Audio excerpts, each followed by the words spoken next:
This fool was the first to do so many things. He would name it something, but he wasn't thinking it would catch on, so he has some dumbass names out there. Like what? And then people go like, why is it named that? And oh yeah, I wonder like how... He's like, I don't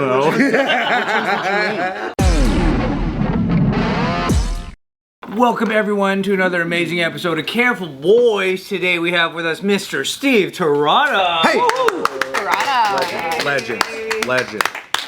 There's a lot of people out there who know who Steve Terada is, and a lot of people who don't. Mostly people who don't. So let's go ahead and get you acquainted with him. Steve is a legend in the martial arts tricking community. We should put the footage up while you're saying this. Oh, Introducing Steve Terada! And he's like,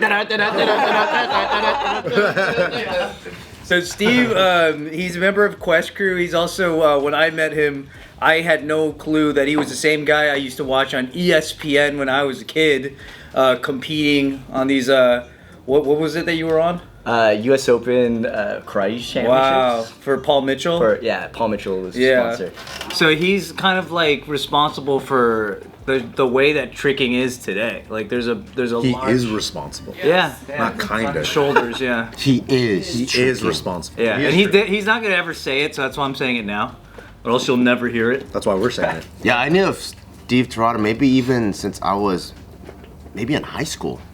So Holy shit. I don't know what came first, but there was a video that like Steve was like teaching a breakdancing tutorial. Oh god. And he goes like this. And he goes, and then I think he goes like, this is how you do a gainer. Did you just see this guy with this crazy ass fucking spiky hair? I think so. If it's the one that I'm thinking about, yeah, that's freaking crazy. And then You don't remember doing this? I don't know about those. and then I was awkward. and I used to watch Did this? Oh dude, I think it was that. Scotty? Dude, I've seen this. Oh, flash kick, not a gainer. I mean, that's the same shit anyway. It's actually this? Bring your arms straight back. Right? Dang. I mean, a flash kick is a gainer with a kick, right? Yeah. Yeah, that's pretty much the same shit. Show us. And then I remember seeing Paul Mitchell stuff because I would geek out over those things. Yeah. Arnold Chani, like he's like legend too. And you just see this guy fucking Yeah. with like fucking trance music and shit. And I'm like, oh fuck, that's fucking crazy. Yeah, let's go. Yeah, Arnold was my coach back in the day. But I remember, No way. yeah, like, you did a video with him. That's how I first saw you guys. Yeah, Arnold Chan looks like you two put together. Yeah, it was like an old JK video. I was like, what the heck? And you guys were all talking. Yeah, he watched our stuff back when we used to still shoot on like super like ghetto cameras. And then he invited us over to his house to watch like UFC. And then that was like the first time I think me and Joe saw like Real celebrity. real celebrities. But the funniest thing was That's Arnold Chan for perspective. is he was taking like Wesley Snipes up to his computer to show him our shit, and then we're just like, oh my god. I was so Wesley Snipes. Yeah, like dude. Wesley Snipes. That's so Michael Don Cheadle? Michael Jai White. Don Cheadle. Don Cheadle was there? I don't know Don Cheadle. Black actor. Lawrence Fishburne was there. Bill Cosby. She would tell Ejiofor. Michael Jai White was there. That's And crazy. it was just, we were just like, oh fuck, this is fucking crazy. That's Yeah. pretty wild, yo. Yeah, but I didn't know he was your coach. Yeah, he coached me when I was a junior, so like 16 to 17 years so old, dope. around there. Yeah, and he he did all those impressions and stuff while we were training too. So he'd be talking like an accent, like the kung fu master dude. Yeah. And then he'd just tell me, "You tied, go again. You tied, go again." And then I'd just throw up, and they'd be like, "All right, that's enough." That's good coach. How did you get into all this stuff? Like martial arts. Yeah, but like at a high level Oh, though. at high level. I was on a demo team at my local school for a while, and then that kind of opened it up to like tournaments and seeing it was like, whoa, you can do all these cool routines and like flips. I wasn't into that before, and we just started learning single moves, and eventually I was doing a whole bunch of junior tournaments that paid money, so I could actually travel around. So like I just worked to go compete, and then Started from martial arts? yeah. That came first, and then breaking came after because it was so easy. Yeah, I mean, like, I met this guy at training at LA Valley. Yeah, when I first College met him, Open. he was an asshole to me.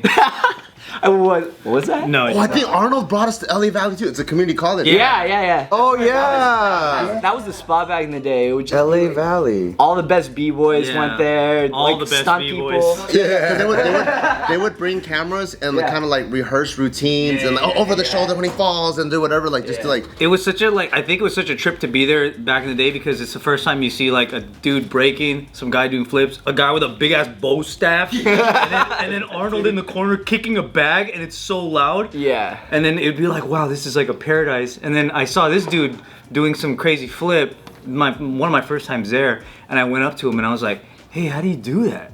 And he goes, oh, you should ask that guy. I don't remember that at The all. guy without the eyebrows. No, yeah, that was pretty wild. But I knew him through Zanga, so Zanga. that's where I Thanks. first remembered. It's so cool to see like the birth of culture.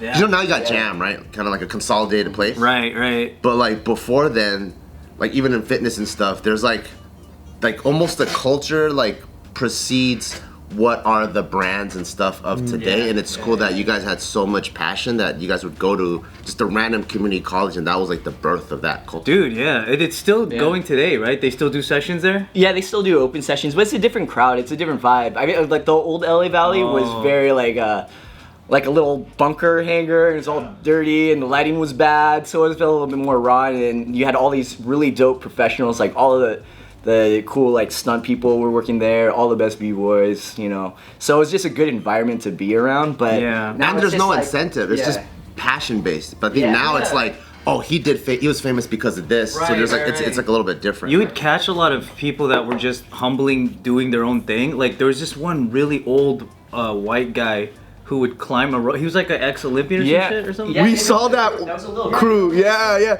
They had groupies too. They always come through with grandma groupies, and they would climb. They're like 80 years old, and they would climb and go to the top, and their grandma groupies would just watch. And it was like Yeah. he was doing it just for fitness, huh? Like Yeah, at I that think point- they used to do some of it competitively, and they've so just been dope, doing theirs man. consistently for forever. Yeah. So They're still alive? Because they were old when we went there. I was like, damn, these 80-year-olds are just climbing to the top with just arms. If that dude's still alive, then that's another world record that he You know what's crazy? So or he's just stuck at the top of the rope. Can't get back down.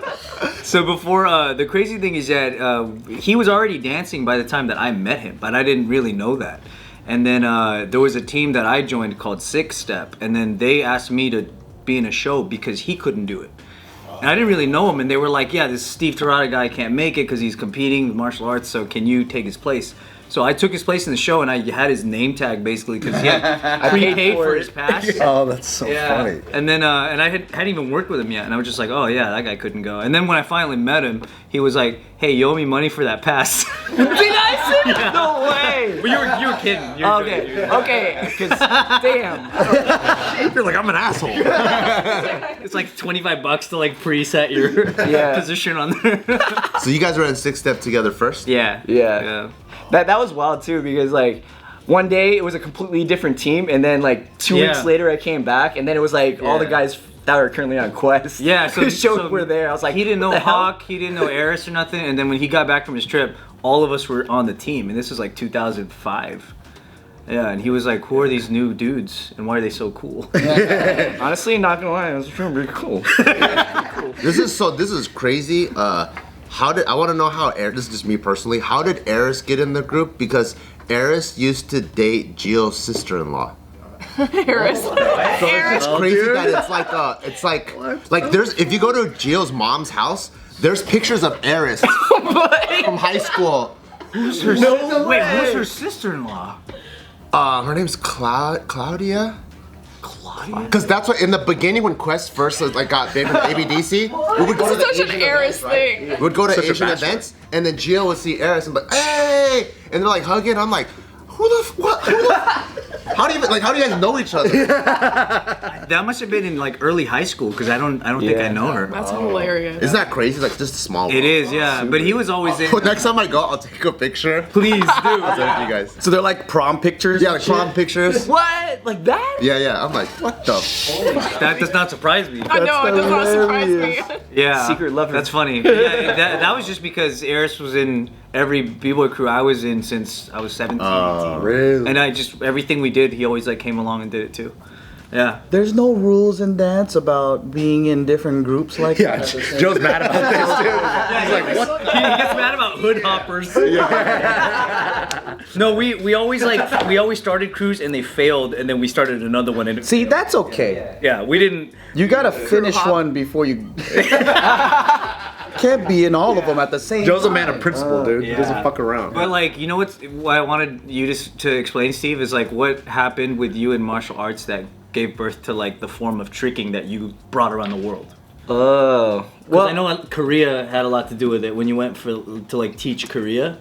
Yeah, I think at the start of tricking there wasn't that many moves yet, so that it was just like tricks. So once like my generation of like competition started coming in and the internet started coming around, then we just started like trying to add more and more and more. What year was that? Like that I think around like 2001-ish. What would you say is like the standard set of tricks that you could learn at like a martial arts school, and then what were the other tricks above that kind of evolved into something else? Well, I mean, originally they had like a 540, which is like a inside resin kick landing on your kicking leg. You see it all the time in dance. There's butterfly twist. Butterfly, oh yeah, yeah. Like a back tuck or a flash kick. What about the Van Damme one? Oh, the pop 360. Yeah, that's like split. All that stuff was there, and then I think once we started getting to like 720s, like double spinning, and then doing like harder variations of that, then that started getting like one-upped, doing multiple kicks during different spins, and like starting to do inverted tricks like side swipes, once it started getting inverted and then extra spins, then it just opened up a whole bunch of different own animal variations. Yeah, You know, it's like based in martial arts, but then also bringing in other elements. You know what I like is that this fool was the first to do so many things. He would name it something, but he wasn't thinking it would catch on, so he has some dumbass names out there. Like what? And then people go like, "Why is it named that?" And Oh yeah, I wonder like how. he's like, "I don't know." Which ones did you name? Snapu swipe. Snappus? Like snapu swipers? That's another Arnold one though. Arnold Chan, like. That's a I've told this crazy ass in another move one. too. Yeah, that one's like. Is there a move called corkscrew? corkscrew? Or Yeah. box cutter? Box cutter. That yeah. Box cutter. There's no way to patent moves. There's the Terada flash. You guys know what the Terada? No, Wow, what's that? Well, I mean, You like kick 4 times? yeah, you know that. Yeah. that thing Oh, that- shit, It, the it just one. resurfaced now. Like a lot of people Yeah. are doing it now again. But like when you punch off and then you just do switching flashes. Oh my god. Like so, I did first one to do like multiple switches, like three or more. Oh, is that what that is? You can't copyright moves like the way you can copyright a song or whatever. I don't think so. Not as of right now. No. It's hard, huh? You can't even Yeah. copy. You can't even trademark an entire like 8-minute choreography set. Yeah. Like You just get someone else hit. could just do it. That's not true. Galen Hooks actually did a whole legal battle with a copyright She did. infringement for her choreography piece, and she actually won the case. Yeah. So like it's like it has to be like a segment of moves, and you have to prove that it was like The sequences. the were sequences sold for out. just that, and she actually won. Wow. Damn. I didn't know that.